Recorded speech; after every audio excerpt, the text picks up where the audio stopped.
Hello everyone. Let's look at the theory of interference. That is, we will try to find out mathematically what is the expression for constructive and destructive interference.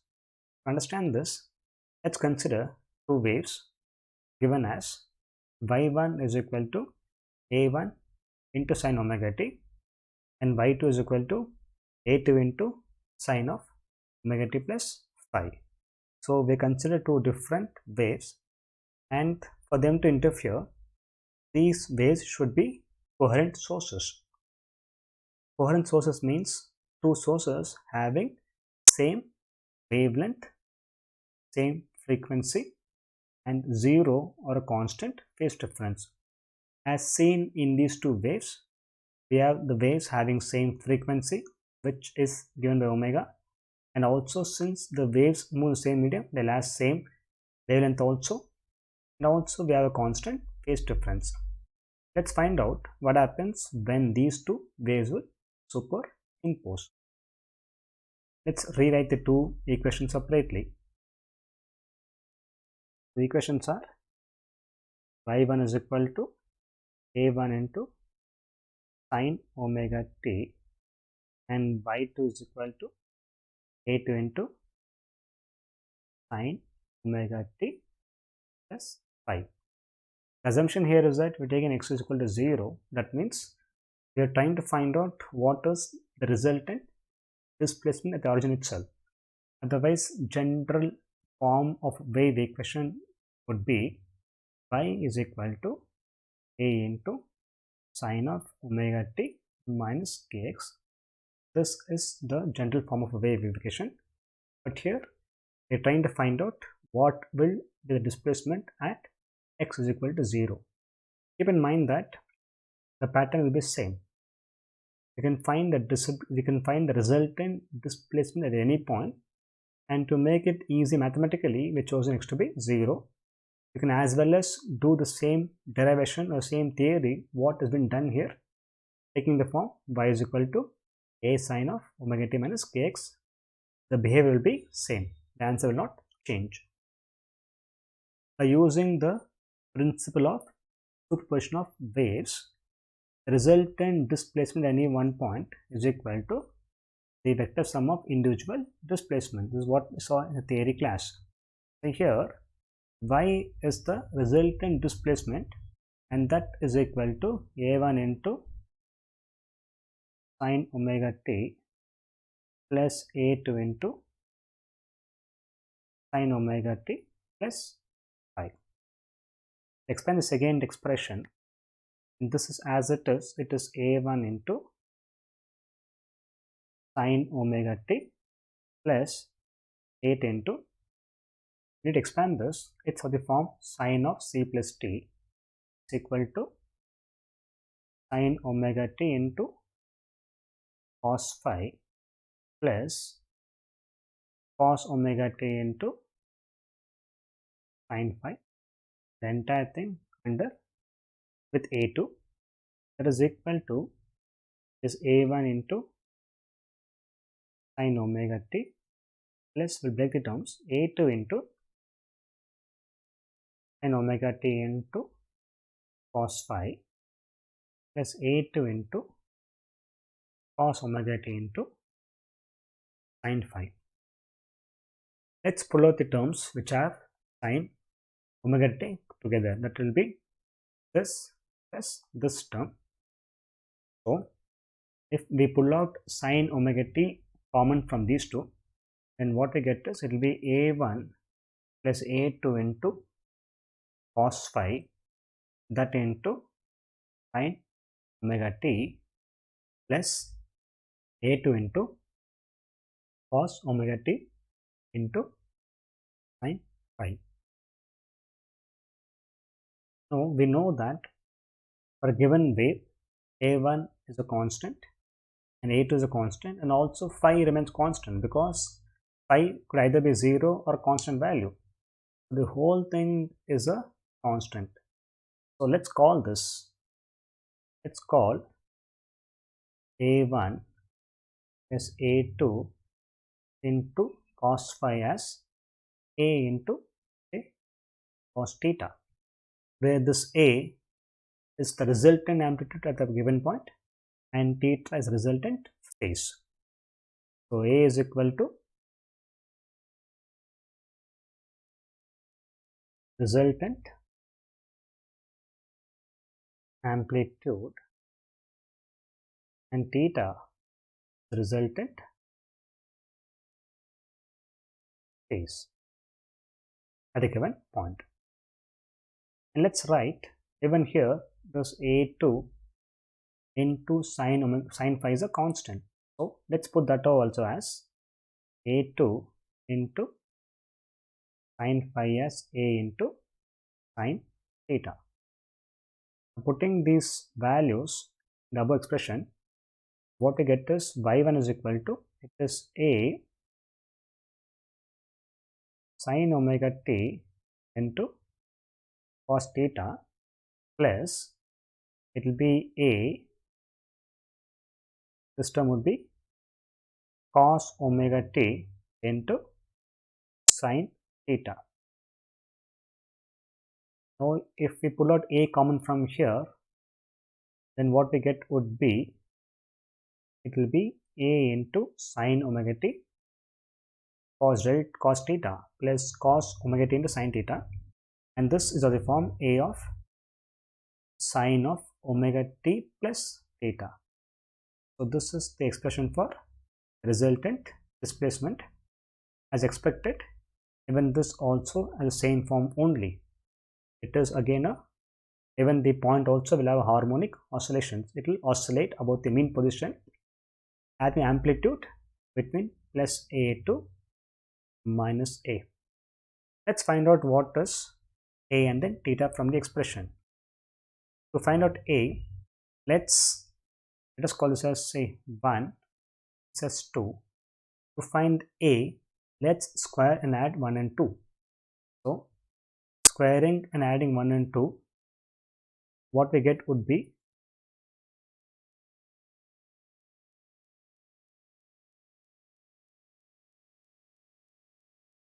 so A1 plus A2 into cos phi the whole square, that's one term, plus other term would be A2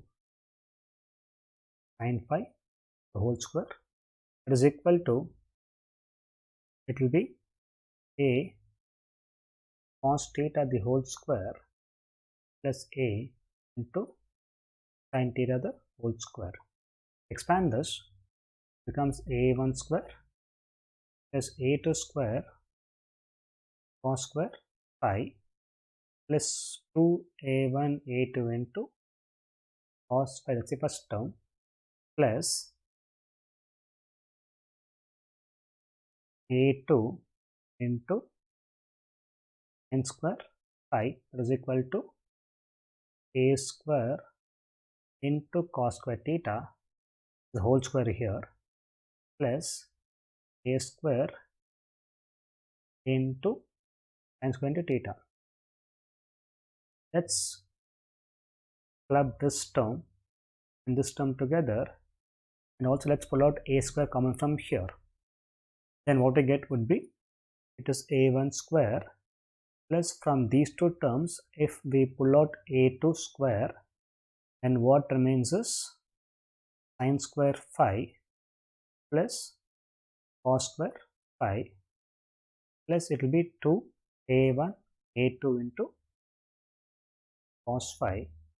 Here if we pull out A square outside, then what we get here would be sin square theta plus square theta. This term here is equal to 1, this also is equal to 1. So finally what we get from here is that it will be A1 square plus A2 square plus 2A1 A2 into cos phi is equal to capital A square. We want only capital A, so we'll take root on both sides. Therefore what we get is A is equal to under root of A1 square plus A2 square is 2a1 a2 into cos phi.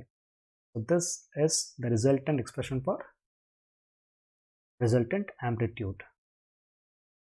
Similarly, if you want to find what is theta, then we can divide 2 by 1. So dividing 2 by 1, and what we get would be, it will be a into sin theta. I'm writing the right hand term first, by a by cos theta is equal to is a2 into sin phi by a1 plus a2 into cos phi. So from here, a gets cancelled. Sin theta by cos theta is equal to tan theta. Therefore, what we get would be tan theta is equal to a2 into sin phi by a1 plus a2 into cos phi. We want theta, therefore theta is equal to tan inverse of a2 into sin phi by a1 plus a2 into cos phi. So this is the resultant phase. Now we also learned from first year that the intensity is proportional to amplitude square. So the intensity of the waves are called as I1 and I2, and the resultant intensity, if it's called as I, then from here what we get would be, if we square this, then as seen from the expression, then what we get from here would be a square is equal to a1 square plus a2 square plus 2a1 8 into cos phi.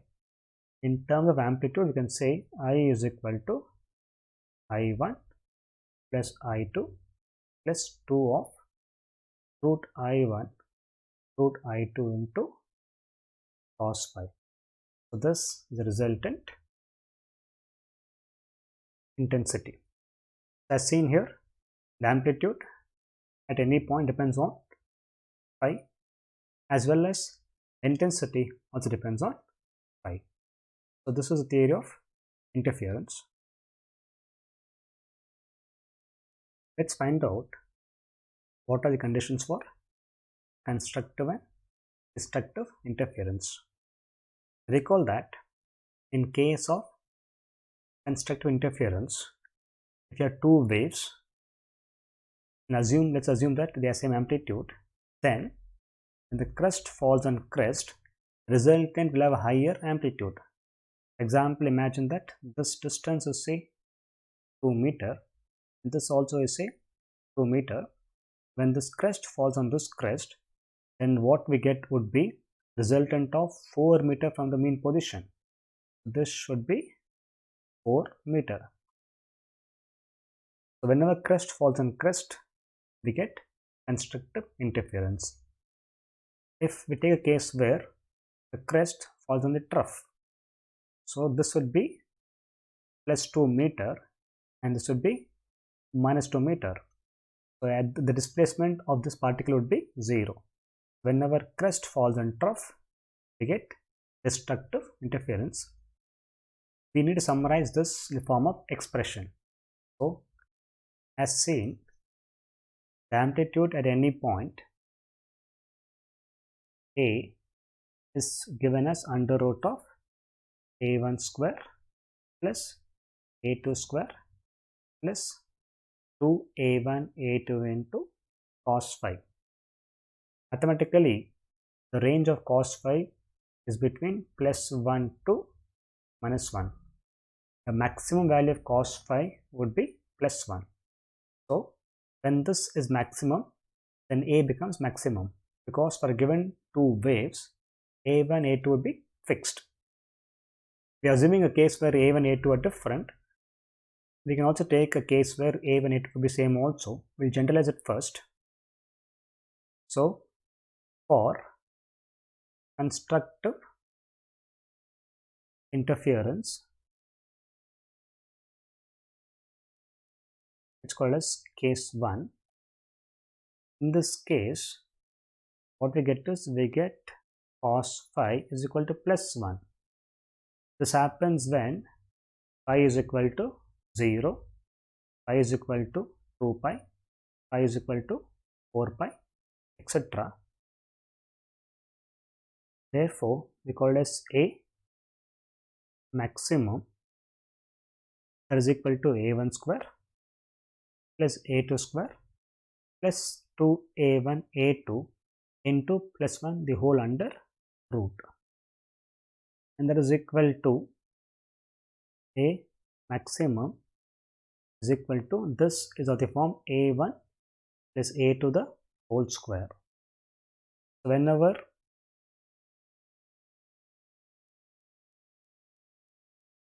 the whole under root, from here this gets cancelled, therefore what we get would be A maximum is equal to A1 plus A2. As seen earlier, whenever the crest falls on crest, we get a higher amplitude. In terms of constructive interference, then what we get is, the condition here is for destructive interference. What we need here is that, in this case, cos phi is equal to minus 1.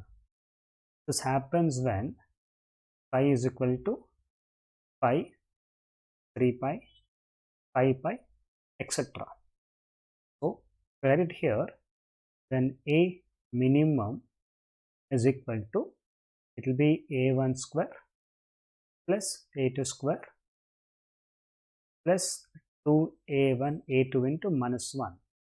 Cos, for cos, the minimum value would be minus 1. This would be equal to, A minimum is equal to A1 difference A2 the whole square under root, or A minimum is equal to A1 difference A2. A difference symbol means that this has two meanings to it. It's called difference symbol, means it is A2. If A2 is more than, or if A2 is less than A1, then this would be A1 minus A2. If A1 is less to A2, it will be A2 minus A1. Or in simple language, this means just mod of the value. It's only the mod of the value. This is what is called as A minimum. In terms of intensity, we can say that from here, we can say that I maximum is equal to, it will be root of I1 plus I2 plus 2 root of I1 into root of I2, that is equal to, I maximum is equal to root I1 plus root I2 the whole square. Similarly, in terms of A minimum, you can write I minimum, that is equal to root I1 minus root I2 the whole square. Doesn't matter whether it's I2 root of I2 minus root I1, because we squared here. Now this is the conditions in terms of the phase angle. In terms of path difference, that is, recall that phase difference is 2 pi by lambda into path difference, where this indicates phase difference and this term indicates path difference. Then from here what we get is, from here x is equal to lambda by 2 pi into pi. Therefore, in this case, you can write it as delta x, that's what books will write, as a phase difference. So keep in mind that I just write delta x to indicate the path difference. It is equal to 2 pi by lambda, rather lambda by 2 pi into phase difference. The phase difference is 0, 2 pi, 4, 5. So instead of putting it all together, we'll generalize this saying that pi is equal to 2n pi, where n is equal to 0, 1, 2, etc. Therefore, what we get here is lambda by 2 pi into 2n pi. From here 2 pi gets cancelled. Therefore, what we get here is, in terms of path difference, delta x is equal to n into lambda. So this is the condition for constructive interference in terms of path difference, where n is equal to 0, 1, 2, etc. Similarly, in this case also, write it here, then delta x would be lambda by 2 pi into, you can write this as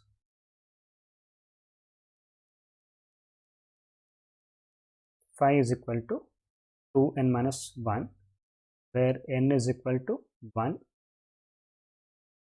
2, etc.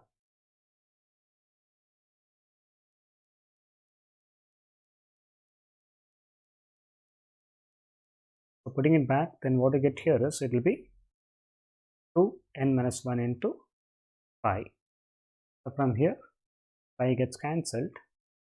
Therefore, in terms of path difference, delta x is equal to 2n minus 1 lambda by 2.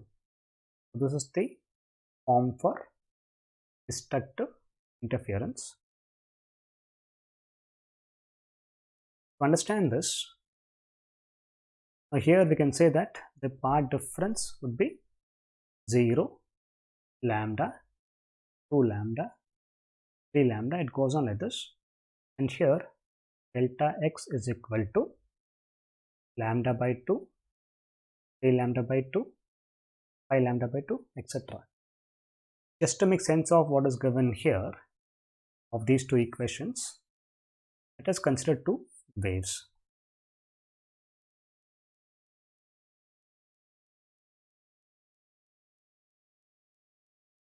Let this be the displacement. This is with time.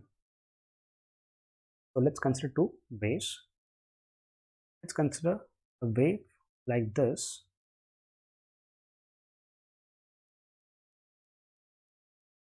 Let's consider a bigger wave.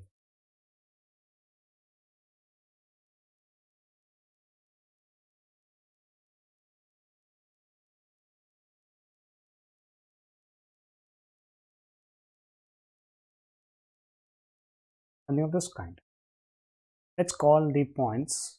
Let's call this point as point 1, this point 2, this point 3, point 4, point 5, point 6, the point 7. So points 1 to 7 are marked on the first wave. Let the first wave's amplitude be A1. For second wave it will be A2. Let us mark few points on the second wave also. Let's call as A, point B, point C, point D, point E, point F, then point G. Now, when the point A falls on 1, when A falls on 1, it's like crest falling on crest. We get constructive interference. It will be a bright band. Now suppose, imagine that we pull a wave by some distance. If we pull the wave, this wave by say lambda, then what happens is the point A comes here, the point C comes here, and the point E comes here. So in this case, what is happening is, now A is falling on 3. So even if A falls on 3 also, we get a bright band. And the distance between point A and point C is called as lambda. Suppose, imagine that in this case it will be 0 phase path difference, it will be lambda in this case. Suppose, imagine that point A falls on point 5. So even if point A falls on point phi, it's crest falling on crest, and the wavelength between point A to point E would be 2 lambda. So if it's 2 lambda also, what I get is a bright band. So as seen here, if the path difference is 0, lambda, 2 lambda, 3 lambda, it will be bright band only. The meaning is whether A falls on 1 or A falls on 3 or A falls on 5 or C falls on 5, doesn't matter at all. As long as crest falls on crest, it will be only constructive interference. It doesn't matter which crest falls on which crest. Whether the first crest falls on first crest or second falls on the second crest, doesn't matter at all. It will be always a bright band only. Now if you imagine a case where this point A falls on point 2, that is crest falls on trough, it will be minimum, and the path difference between point A to point 2 would be lambda by 2. Similarly, when this point E falls on point 6, so when crest falls on trough, it will be destructive interference. The path difference between lambda to E would be lambda by 2. Similarly, if the point A falls on point 4, that is this point A falls on point 4, it's like crest falling on trough. So the path difference between, or the wavelength between point A to point 4 would be, it's lambda plus half lambda, so it will be 3 lambda by 2. So whether crest falls on trough, they get destructive interference. That is what is given mathematically here. So these are the expressions for constructive and destructive interference.